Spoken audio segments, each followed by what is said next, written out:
One of the biggest mistakes women have about online dating or misconceptions they have is that nobody good is on there. So if you're focused on no one good is on there, guess who shows up? No one good. Did you push record?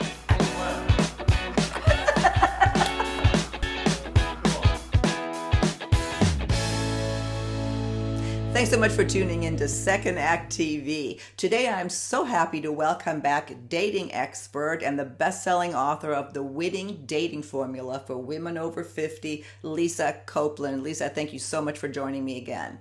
Hi, Silky. Thanks for having me back. We had so much fun last time. We're doing it again. We did. It's funny. I was looking at some our interviews from a couple years ago. I'll link to those.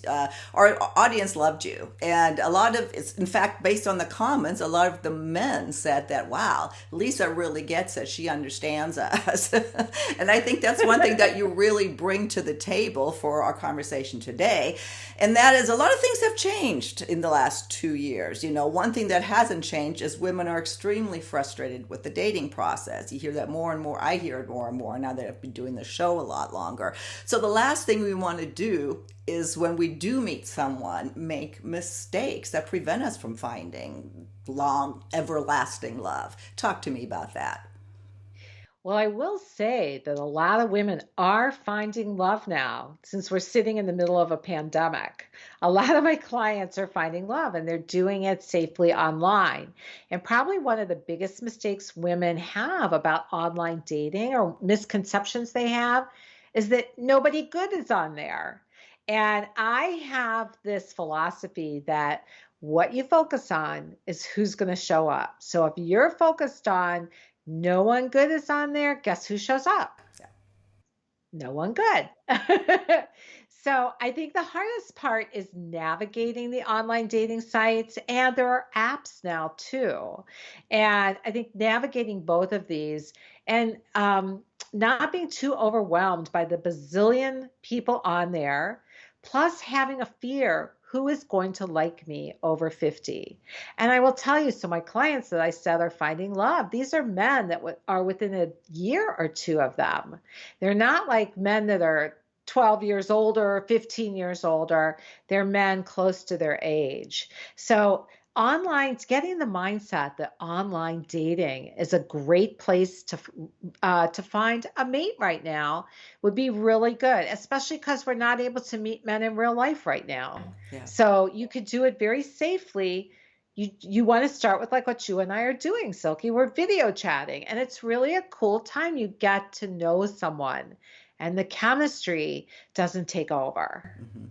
Yeah. So does that make sense? No, it makes perfect sense. I've done several videos on the whole video dating thing, and it is. I mean, this is before you go out there and invest time in meeting somebody. You know, getting to that step, it's a terrific first step. No, I get that, and I know you've written a lot about, you know, when we do get together, or you know, how do women, how do we sabotage, how do we get in our own way of finding love? Great questions. A great question. There's one of the biggest way we sabotage ourselves is we only look for men that we have chemistry with. And if we're not feeling the butterflies, we think, oh my God, this guy, goodbye. And we're done before a cup of coffee's done. You want to have, number one, a clear vision of who you want to spend the rest of your life with. And chemistry does not go in for the rest of your whole life. Chemistry wanes. It's the bonding hormone called oxytocin that's being released when you meet. And it feels so good. So that's why we're looking for this high from the oxytocin. So you want to have a clear vision to sort of balance this out. So my clients, when they have a clear vision of the right man, they create what's called a quality man template. And it really dives down into who their old type is and who their new type is, because we keep going for the same guy. We really do. Just different hair, different shoes, different job. And we want to be able to go for someone who is a better match to us, who's going to really fulfill what we want in this time. And when we look as chemistry as the way to do it, we miss some really great men who would be there for us, whereas the guy with the chemistry may not be there for us. So I was going to say, I had a client recently. She was going to give a guy up because she had no chemistry with him. And she did. She said, I'm not feeling the butterflies. And he said, well, I'm so sorry about that. And then all of a sudden, I sent her to look at her quality man template. And she went, oh my God, he really does have everything on it. And she started to miss him. And then she called him and she said, I made a big mistake. I'm so sorry. And now they're together. The chemistry grew. For women, the chemistry will grow. And she says he treats her like a queen. She's never had that before because she always looked for chemistry, height, which makes women feel safe, but it's only physically safe, and you need to be emotionally safe. And this is what, when she was able to see her new type, it totally changed for her. Yeah, great point. One of our other dating coaches, we brought up something similar. Is when you eliminate people right off the bat for something that is so, I don't even know if it's real or not. You're sabotaging what could be a wonderful relationship, if not just a friendship. That's, I think we've put so much pressure on finding the right, Mr. Right, our soulmate, that it's put so much pressure on the dating process. It's unnecessary pressure. Yeah, because we have a fear of failure with it. So we put this checkbox in place and we go on a date. This is another mistake women make is they go on a date and it's like they're interviewing the person for a job and the job is their boyfriend. And it comes across that way and it's boring and he knocks you out and you knock him out because it's boring to just say, how many kids do you have? Where do you live? What have you done? Like it's just like a resume. Yeah. No. Well, how do you advise people on that? Because I guess for me and you, we're both, well, one, I guess we should also tell our audience, we both were in long-term marriages. We started over. We did the online thing. We found people. So we're not talking out of school. And so right. I understand both the frustration. I also understand the wonderful success that comes along with it. And I have girlfriends who did the same thing, who found really what you may call their soulmate online. So it is possible. It absolutely is possible. But I think also with the development of all these apps, it's a lot more overwhelming maybe than it was when I was there 9 years ago. How do you work with your clients on getting over the overwhelm in that sense then, so they don't sabotage a potential relationship? Well, when you have this clear vision of who you want, that makes a huge difference because number one, it actually opens the door to more men that are possible. Because most women, when they do it in their head, they really are thinking of like what my client was thinking of: tall, handsome, has to have a certain job, has to have this amount of money or car or whatever, or what I call perceived high value qualities. And these qualities are like, fitness. We think, oh my God, if he's into fitness, he must be great all the way around. He must be a really good catch. Or if he's the same religion, oh, he believes the same things I believe. And when you do that, you end up missing really good guys. So when you can see really good guys, you're opening up the possibilities to see more people. You're not looking for the needle in the haystack. And that helps a lot. The other thing is you have to take it with a grain of salt. I mean, meaning you have to just take the time to explore who is online. You don't have to see all 500 people, which by the way, on a lot of these paid dating sites, the people are not even members anymore, but the dating sites show pictures of people because it makes it look like there's more people there.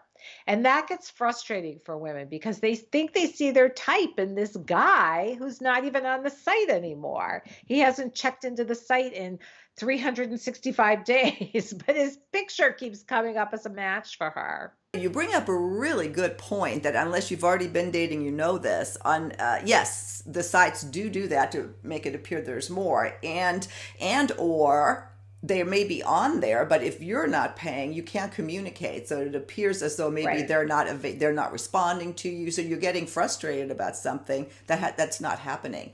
Well, let me ask you that then. I mean, I was Match.com all the way. I did a couple here and there. I loved Match. Uh, Hmm. yeah, and Match, of course, I think is still the largest and has most of the inventory. But I was always against, or not against, but like the free sites that you get what you pay for. But I think maybe the way it works now, maybe that is the place to be because at least the people are on there. Would that be true? Well, first of all, there are scammers on free sites and there are scammers on paid sites, which are a huge portion of who could be on those sites. So you need to know how to recognize a scammer. That is so important. And I do have blogs on my website, which I think you're linking below. You can go in there and you can type in the keyword scammers.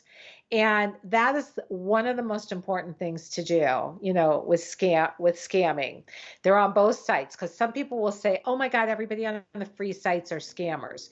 So, my opinions about the free sites, I think you will have people on free sites who are on the paid sites as well. But because it's free, you have to filter way more.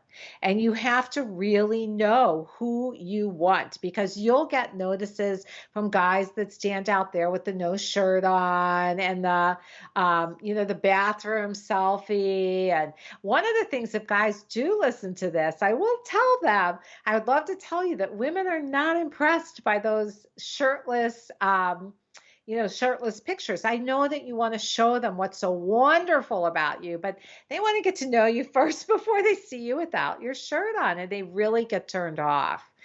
Most women get turned off by it. But It I was, think, yeah. I'm sorry to interrupt you. I was going to say a total turn off for me. Yeah. yeah, it's all my clients say that. And my Facebook group, they talk about it. Hmm. And men really, they're really just trying to show you their best self. But women also want to see your personality too. But so the free sites, you need to go in knowing who you want so you have clarity on that, and that helps you be able to to sort. It helps you able to sort between the people that reach out to you. Yeah. Well, and I think of recent the videos that we've done and some comments on it, there was again a lot mentioned about scammers or and then I had to. Were frustrated, but based on the comments, they were engaging with these people that were asking them for money or said, "Oh, I want to marry you," when you haven't even met. I mean, to me, just be smart about it. If somebody wants to marry you that's never met you or is asking you for money, done. Yes. But they do a lot more before they ever get you to the money. What they do is they hook into your heart. And they do that by identifying with you. And they also do it by giving you a lot of time, by talking to you on the phone. Get a scammer on video and see if they show up. I only talk to men right now if they show up on video. They're not going to show up on video. Yeah. This is a job for them to do this. And what they do is they will ask you all these questions and it touches your heart and they seem so interested. Yes, they do because they are connecting to you, and that's what's going to make you give them the money because you're going to freely do it because you feel for them. Yeah, it's horrible. That's the catfishing part of it. And I don't want to dwell on all the negative, but this is stuff that's so important to know now. Like you said, when you and I talked before, and as well as many of the other expert coaches, it's the first thing we said, get offline. You can't develop a relationship, when you're not in person. And a lot of that has changed, and you can still develop a great relationship a little bit slower, which is good. But yeah, there's a Yeah. lot of digital stuff required now. Lisa, I've kind of led us all over in this conversation. But I think we covered a lot of points though. yeah, For, absolutely. We've got about 2 minutes or so left. Is there a big takeaway in closing? What what would you want to tell women? Don't do this because this will sabotage what could be a Yeah. potentially great relationship. I would watch the mindset that you have about men. I would really pay attention to what you're telling yourself. There's no men out there. Men don't want me at this age. There's no good men online. There's no, no, no. One of the biggest things when I work with clients is mindset because you can have a fantastic profile, but if your vibration is coming from within you of, I'm not enough or nobody's ever going to see me, you're darn right they won't. So the biggest thing is you want to get your mindset cleaned up and start to focus on what you want, not on what you think is not there. And reach out if you need help, whether it's me or another coach that you resonate with, because all of us deal with this, because this is one of the biggest things that stops you and sabotages you is your mindset about dating and about men. Yeah, exactly. Well, and that comes across in the comments. There's a lot of, in both sides. There's a lot of people who are jaded, who are frustrated with this process. We'll see the comments on this video, and I get it. I get it. That's why we keep having these conversations. Maybe because this is the way to meet people now, whether you like it or not. It really is. So, Lisa, I want to hold you over for another segment and talk about, maybe dig into a little bit more about one of the things that women do wrong. I use the word wrong, or to sabotage a relationship by the way they treat men, especially those of us in the 50 plus boomer years who've dealt with these gender roles changing for 40 years. So let's talk about that on our next segment on Second Act TV. Bye bye.